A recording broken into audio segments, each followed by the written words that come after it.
দর্শক আসসালামু আলাইকুম। আমি আছি এই মুহূর্তে গোয়াইনঘাট উপজেলার নন্দীরগাঁও ইউনিয়নের শালিটুকর ঐতিহ্যবাহী এই শালিটুকর বাজারে। তো আপনারা দেখতে পাচ্ছেন একটি জিনিস আমি আপনাদের দেখানোর চেষ্টা করতেছি যে এখানে হচ্ছে শালিটুকর বাজারের সবচেয়ে বড় ফার্মেসি যেটি ঢাকা মেডিকেল হল। এখানে প্রতিদিন হাজার রোগী আগমন ঘটে। তো এখানে শনিবার এবং মঙ্গলবার বাজার বসে। তো আপনারা দেখতে পাচ্ছেন যে হাঁস মুরগির নির্দিষ্ট বাজার রয়েছে শালিটুকর বাজারে, কিন্তু এই নির্দিষ্ট বাজারে না বসে তারা প্রতিদিন এই ঢাকা মেডিকেল হলের সামনে দুটি বাজারের সময় এখানে বসে হাঁস মুরগি বিক্রি করেন। তো এখানে একটি সমস্যা হচ্ছে রুগীরা যারা আসে তারা এই রুমের ভিতরেই বসেন।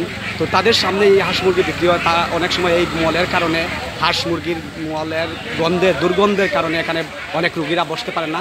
অনেক রুগীরা বমি করেন, অনেক রুগীদের মাথা অসুস্থ বোধ করে যে এই হাঁস মুরগির গন্ধের কারণে।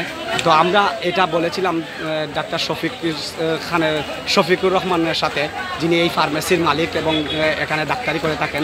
তো তিনি বলছেন যে এটা আমি অনেক সময় বলেছি বাজারে যারা হাঁস মুরগি বিক্রি করে তারা নির্দিষ্ট বাজারে না বসে, নির্দিষ্ট স্থানে না বসে তারা আমার এই ফার্মেসির সামনে বসেন, কিন্তু আমি কিছুই করতে পারিনি। কিন্তু তারা বারবার বললেও তারা আমার এই ফার্মেসির সামনে এসে হাঁস মুরগি বিক্রি করেন। তো এটা আমি বলার পরেও তারা এখান থেকে যাচ্ছে না। তো এটা আমি জানি না তারা আমার সাথে কেন এমন আচরণ করে। আমি জবরদস্তি করেও তাদেরকে এখানে পারবো না তার বিদায় করতে। তারা সবসময় এখানেই বসে। তো আমারও দাবি এখানে রইল যে তারা যেন নির্দিষ্ট জায়গায় গিয়ে বসে হাঁস মুরগি বিক্রি করে। তো আপনারা দেখুন দর্শক, এই যে ফার্মেসি, আপনারা দেখুন ফার্মেসি গেছেই এখানে হাঁস মুরগি বিক্রি হচ্ছে এবং প্রচুর ঝামেলা থাকেন। এখানে অনেক মহিলা রোগীরা থাকেন, যার কারণ অনেক মহিলা রোগীদের সমস্যা হয়। অনেক হাঁস মুরগি বিক্রেতারা এখানে এসে ঝামেলা করেন।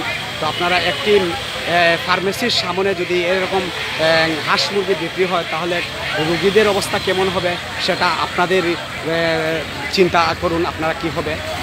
তো আমি আপনাদেরকে সামান্য এটি তুলে ধরার চেষ্টা করলাম। তো তারা আমার এই সামনে এসে কেউ কথা বলতে রাজি নন।